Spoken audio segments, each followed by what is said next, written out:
When it became a household name in the mid-1920s, Metro-Goldwyn-Mayer executives Louis B. Mayer and Irving Thalberg realized that in order to complete their quota of 52 pictures a year, they would have to nurture a stable of stars. During this time, you saw actors such as Greta Garbo, Norma Shearer, John Gilbert,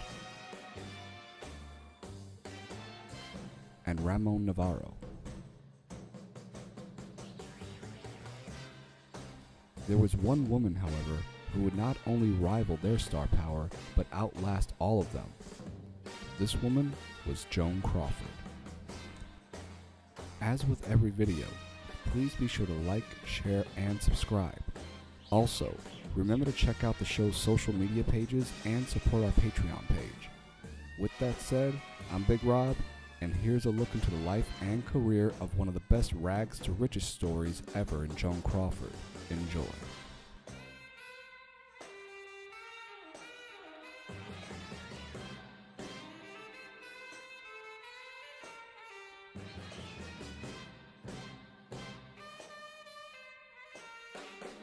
Born as Lucille Fay Lesur, Lucille always had an ambition to become a dancer.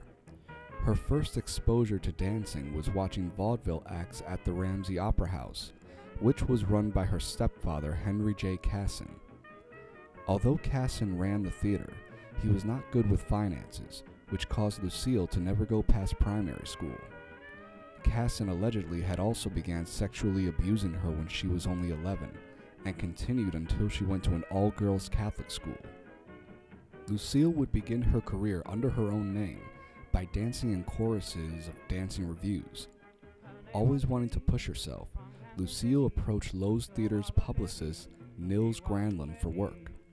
He in turn not only helped her get a position in singer Harry Richmond's act, Granlund also arranged for Lucille to do a screen test, which was sent to MGM producer Harry Raff. The screen test was successful, and Raff notified Granlund, who immediately contacted Lucille about MGM offering her a contract at $75 a week, which adjusted for inflation would be about $1,100 a week. Her first film was Lady of the Night, in which she acted as a body double for MGM's biggest female star, Norma Shearer. She then appeared in The Circle and Pretty Ladies, followed by a small and unbilled roles in The Only Thing and The Merry Widow. Pete Smith, who was the head of MGM Publicity, saw that Lucille could be a huge star, but needed a proper stage name, as he felt her real name would sound fake to audiences. To find her new name, he organized a contest in Movie Weekly called Name the Star. Initially, readers chose the name Joan Arden, but another actress already had that name, so the name Crawford, which was the alternate surname, became her new last name. Lucille Lesur was now officially Joan Crawford. With a new stage name, Joan Crawford was ready to star in her own films, but it was slow going. She finally grew frustrated with her status and quality of parts and began to self-promote herself. MGM screenwriter Frederica Segor said it best when she said, and I quote, "No one decided to make Joan Crawford a star. Joan Crawford became a star because Joan Crawford decided to become a star," end quote. This self-promotion was made all the more prominent when she attended dances where she won competitions by performing either the Charleston or Black Bottom. Joan's persistence paid off, and she made her first major film appearance in Sally, Irene, and Mary. While her career was taking off, Joan knew that she would have an obstacle in the form of Norma Shearer. Joan considered Norma her professional nemesis. While you may think it's because Norma was MGM's most popular actress, it was actually because she was married to MGM head of production Irving Thalberg. Joan was even once quoted as saying, "How can I compete with Norma? She sleeps with the boss." Her rivalry with Norma Shearer didn't stop the Western Association of Motion Picture Advertisers in 1926 from naming her one of their baby stars, a recognition given to up-and-coming female actresses who were seen as being on the threshold of stardom. Other actresses included during this year were Mary Astor, Dolores Del Rio, Janet Gaynor, and Fay Wray. By the end of the Silent Age, Joan Crawford had played alongside some of the industry's biggest leading men at that time. This included Ramon Navarro, John Gilbert, William Haynes, and Tim McCoy. With the advent of sound in 1927, audiences were curious about how their favorite stars sounded. Joan Crawford was no exception. Her first talking picture was The Hollywood Review of 1929. This film featured a variety of big-name stars, and it was a way to introduce audiences to their favorite actors' voices. Joan appeared in the first act doing the number Got a Feeling for You.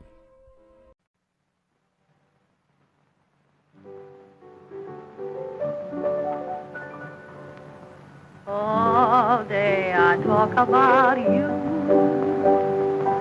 All night I think about you.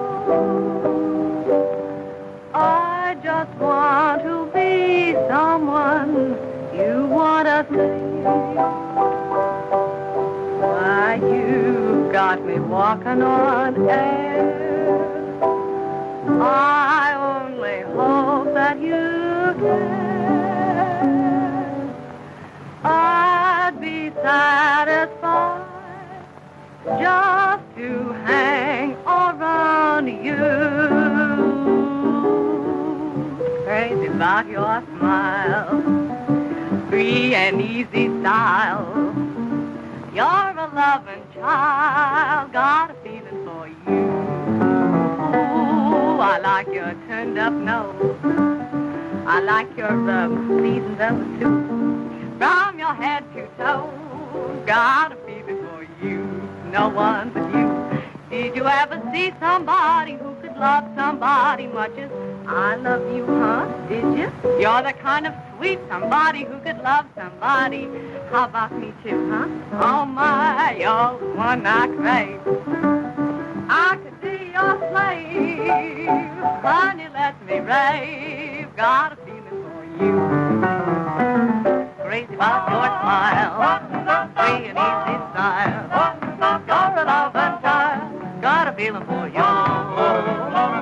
Like your turned up nose, like your V's and O's. From your head to toe, got a feeling for you. Did you ever see somebody who could love somebody much as I love you? You're the kind of sweet somebody who could love somebody. Could you love me too? Oh my, you're the one I crave. I could be your slave. Honey, let me rave. Got a feeling for you. Did you ever see somebody who could love somebody much as I love you? You're the kind of sweet somebody who could love somebody. Could you love me too? Oh my, you're the one I crave. I could be your slave. Joan Crawford made a successful transition to sound. She hit the ground running with films like Untamed, Montana Moon,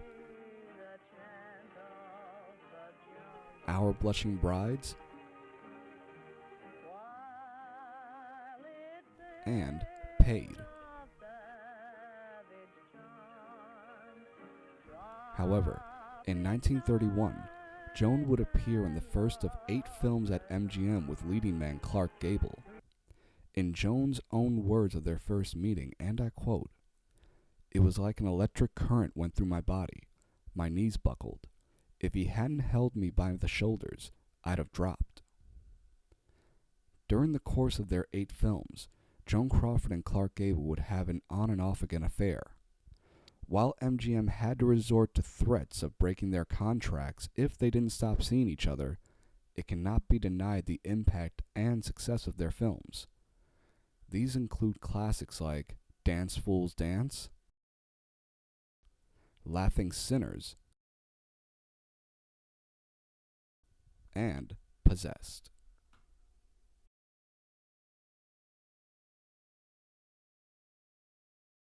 By the late 1930s, Joan's fame was beginning to decline, to the point where she was dubbed box office poison. Even when her films were well received, the profits wouldn't be enough to reflect her high salary. In 1939, she bounced back in the film The Women. This was a landmark film, as it featured a cast of over 130 women without a single man in sight. Ironically, the actresses in the film mostly talk about their men. The 1940s proved to be a great decade for Joan. She starred in one of my personal favorites from her filmography in 1941 called A Woman's Face. In this film, she plays a facially disfigured blackmailer. I'd like to show you a scene from this film to show how powerful her performance could be using only her words, at least until she was forced to use her hands. Enjoy.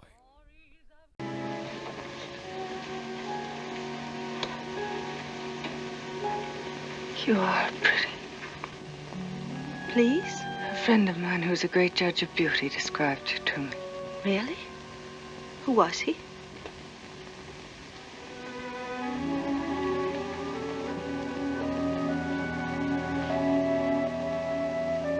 Where did you get that dress?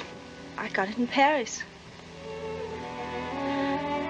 I believe that you have something to sell me. Yes. Yes, I have something to sell you. I hope I can afford it. I'm sure you can. The price is 10,000 kroner. You can't. That's... I haven't it. This afternoon he said 5. This afternoon he was mistaken. You have jewelry worth much more. You wouldn't take my jewelry. It's from my husband, whom I love more than anything in the world. That isn't the way you described him to, Eric. Give me those. Oh. I wouldn't if I were you. Such silly letters, such childish writing, such cheapness. Do you call these love letters? Have you ever read any real love letters? Georges Sand, de Musset, Keats, Browning? Do you know anything about love in that miserable soul of yours that dribbles itself into these letters? Can you imagine loving a man so greatly, so completely, that you surrender everything you have just to be near him? Just to have him near you. That's love as I know it. So that's love as you know it. Oh.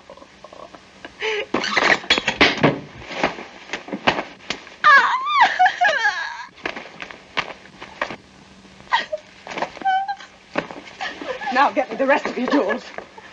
And if you try any more tricks, there's still one more letter in my friend's safe. Hurry up.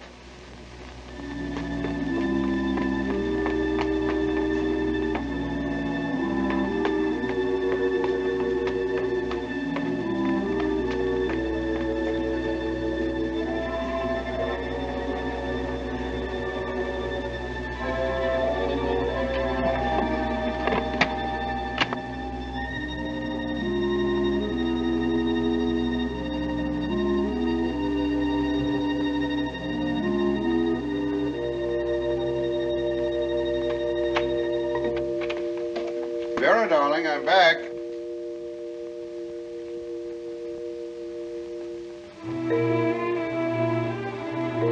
Vera! Where are you, darling? Joan Crawford would leave MGM in 1943 after 18 years. She would move to Warner Brothers, where she would eventually star in one of her biggest hits ever. This film is none other than Mildred Pierce. Joan's role in the film in a way reflects her real life, as in a working-class woman rising to the top of her profession due to hard work and sacrifice. Mildred Pierce is a classic film noir movie, which also showcases the talents of Anne Blyth, who plays Joan's daughter Vida, a spoiled brat who can manipulate her way into getting what she wants, which is money. I want to share one of the best scenes in the film, which has Vida manipulating a check out of her ex-fiancé, and Joan seeing her true colors for the first time. Enjoy. I'm sorry this had to happen. I'm sorry for the boy. He seemed very nice. Oh, Ted's all right, really. Did you see the look on his face when we told him he was going to be a father? I wish you wouldn't joke about it. Mother, you're a scream. Really, you are. The next thing I know, you'll be knitting little garments. I don't see anything so ridiculous about that. If I were you, I'd save myself the trouble.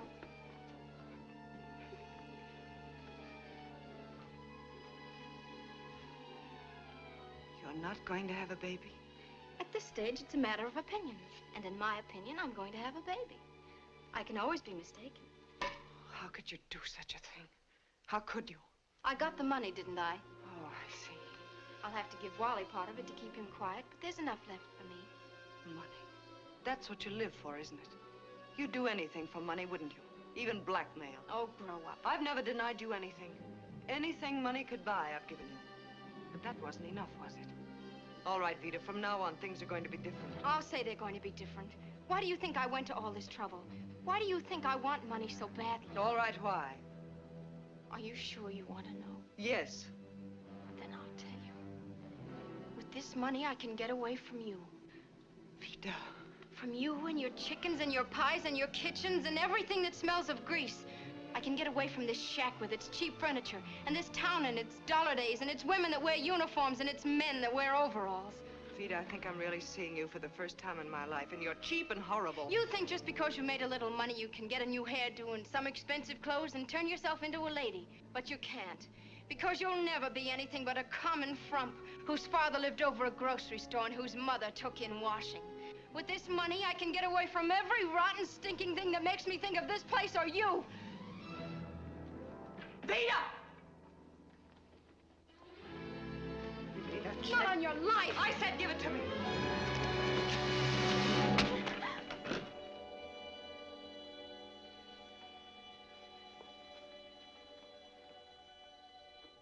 Get out, Vida.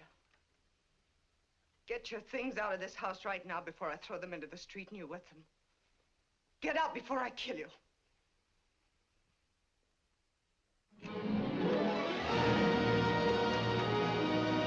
Joan would win the Academy Award for Best Actress for Mildred Pierce. This film reinvented her, and she would be in another hit called Humoresque with John Garfield, and another film named Possessed.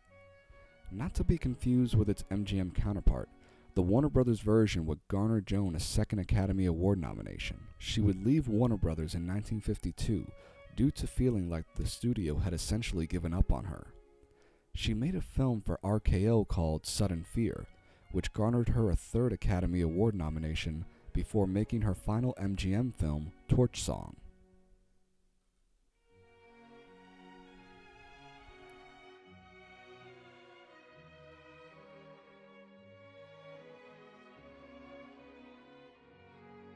During the 1950s, she would continue to work regularly, but no film seemed to be very successful, though her performances were usually high praised.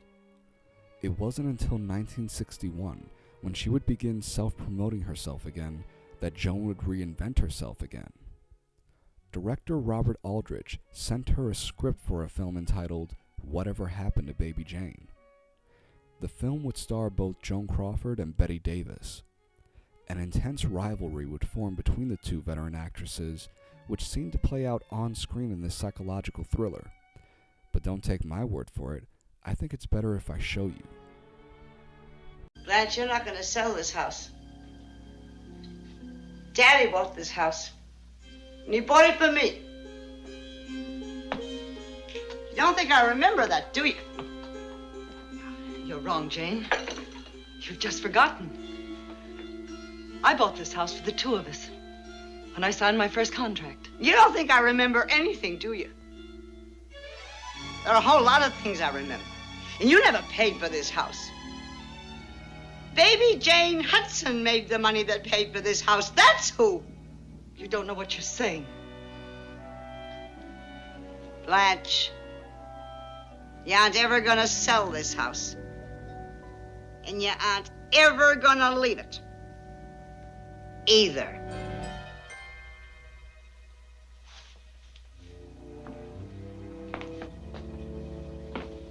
Jane. Jane! Do you remember when I first came back after the accident?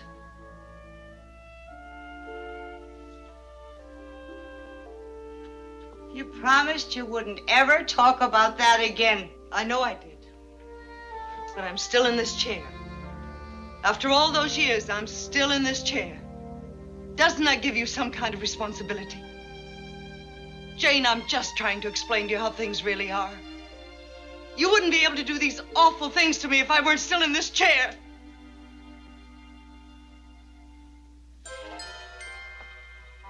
But you are, Blanche. You are in that chair. And tell me, what are these awful things I'm supposed to be doing to you? Well, I meant you wouldn't have to work so hard. And I was thinking maybe Elvira could come in more often. Maybe she could even live with us. We don't need Elvira. But you get so tired. There's so much to do and you're not well. Maybe you're right. Maybe I should get a checkup or something. That would be wonderful. Perhaps we could find a really good doctor. Yeah, we could get hold of that nice Dr. Shelby, couldn't we? Yeah, let's see. What's his number again?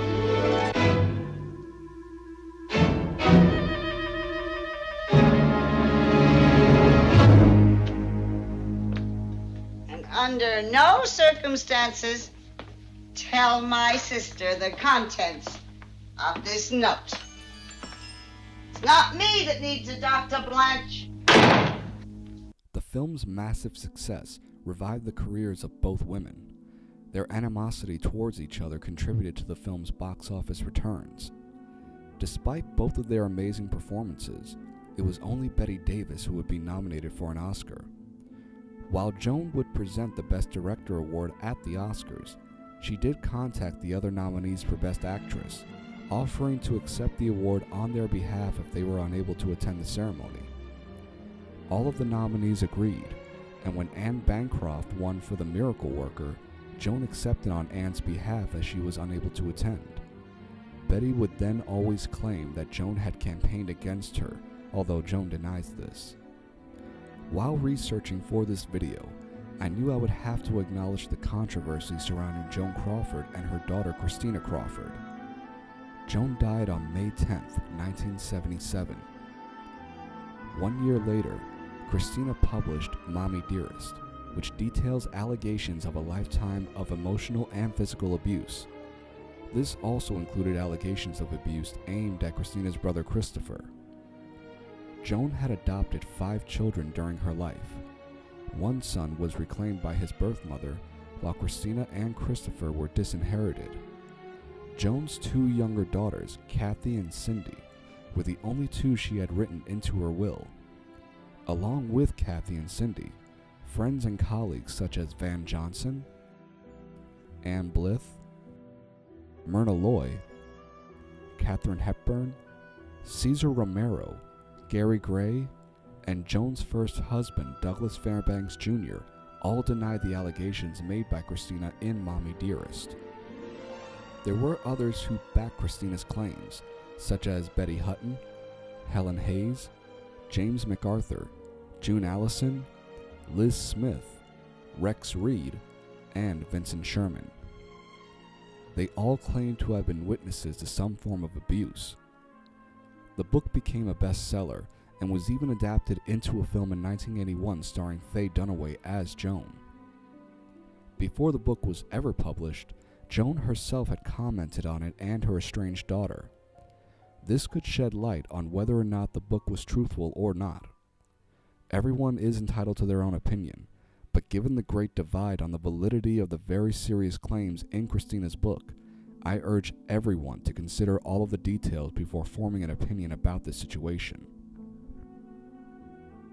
As stated earlier, Kathy and Cindy Crawford both denied Christina's allegations. There's a clip I found online where both Kathy and Cindy tell their side of the story and how they remembered their mother. It shows a completely different account from what Mommy Dearest had shown. Take a look at the interview and see what you think. She wanted us to grow up independently, self-reliant, and to set our goals to what we believe was right. I knew she was famous, but she was such a person, she was such a mother, that I never really thought about it. We had one cook, and we had our governess, but we still had to make our beds and wash our dishes. And I think we were told when we were about 4 or 5 years old, we had to bring our chairs into the kitchen sink and start washing the dishes. And she wasn't that kind of person that my sister Christina had said. She was very caring and loving. You and your sister Christine were raised in the same household, and to have completely different perceptions about this woman, that's got to be very painful for you. Yes, it is, but you know what? I don't dwell on it anymore. I don't think about it. I think about my life with her and what she had done for me growing up, and she was just very generous, very loving, and very nurturing. I've never seen Mother lose her cool. She never lost her cool in front of us. I think sometimes she showed her frustration, but not in the cruelty that the book had mentioned. She was a fine woman. She had 2 fine careers, one in an actress and one as a businesswoman, and she never lost control. Finish the statement for me. My mother was, how would you describe her? My mother was what? Oh, God. Oh, she was just wonderful. She was very kind, though she was strict, but she was, all parents are to a certain degree, but that's how we teach our children. And she was just a very loving, caring person, and I miss her every day. Joan was quoted as saying, "I think this book will be full of lies and twisted truths. I don't think my adopted daughter is writing this book just to hurt me. If her purpose were to hurt me, she has already accomplished it without going to the trouble of writing a book. If Christina had good things to say about the person who adored her, tried to be a good mother to her, she would have told me about the book. I would have helped if I could, if she wanted my help. I've come to think that what she has wanted is to be me, or at least to have what I have. I wanted to share everything I had with her, but I couldn't reach or influence her. She is her own person, and that person brought me a lot of pain. I said this about Christopher, and now I say it about Christina. The problem was I adopted her, but she didn't adopt me."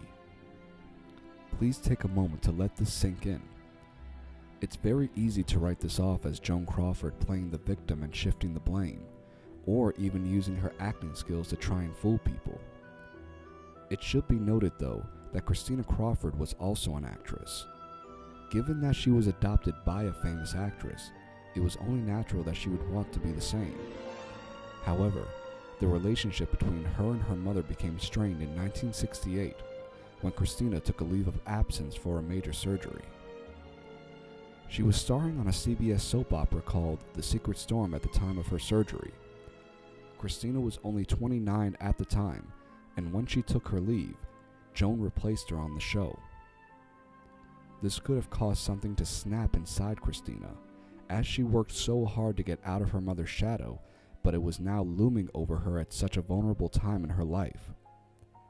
Whatever the real story may be, there is no doubt that Mommy Dearest did incredible harm to Joan Crawford's legacy. Jack Valenti, the president of the Motion Picture Association of America at the time of Joan's death, asked the studios to have a minute of silence to honor her memory. 20 years later, he was asked in an interview if he could have done that had Mommy Dearest been published before Joan's death. This was his answer, and I quote, "I would have tried, but I don't think I would have been successful.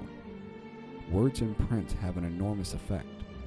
I don't think anyone will ever be able to undo that book her daughter wrote, and I'm not going to dignify it by mentioning its title. Joan Crawford deserved the honor as an icon. It was a professional honor, paying tribute to her career and what it had meant all those years to Hollywood. But there was no way that the portrait that was painted of her by her daughter and received as truth wouldn't have cast aspersions on her name. That blurred the personal and the professional. I knew this lady, and I know she had done many good deeds anonymously.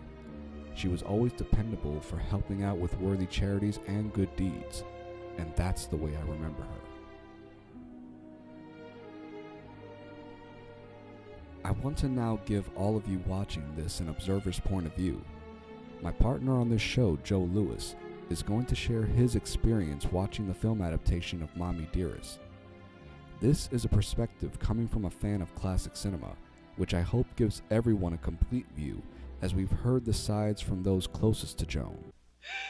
Why can't you treat me the way I would be treated by any stranger on the street? Because I am not one of your fans!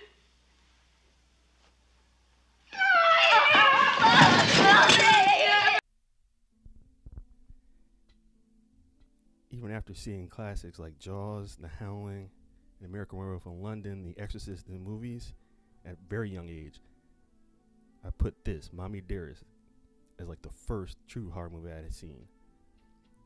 I know it seems odd, but here's the reason why. It was more a psychological drama, a psychological horror story than it was like monsters coming out and attacking you. It's the monster is your mother. And I was very young when I saw it, but it made an impression. I didn't realize what it had done psychologically to me until I got older and watched it again and again and again. And it's interesting the parallels of a person's life versus a movie. I'm not going to get into details, but as I got older, it seemed to be more about perception. Now, was it physically abusive, or was it mentally abusive? Was it emotionally abusive? Was it all three? Or is it all about perception? Do you feel like you were abused? And in which way? And who's the abuser and who's the abusee? And can it go back and forth between? And that's the reason why I think Mommy Dearest is like the first horror movie I had seen. While I know that Joan Crawford's legacy is forever in question, we cannot and should not dismiss or forget the fact that she was an amazing actress. Her talent was not only fantastic, she became a role model to working women everywhere. She proved that hard work and perseverance can truly pay off, and that you can always find a way to reinvent yourself to stay fresh, to keep doing what you love.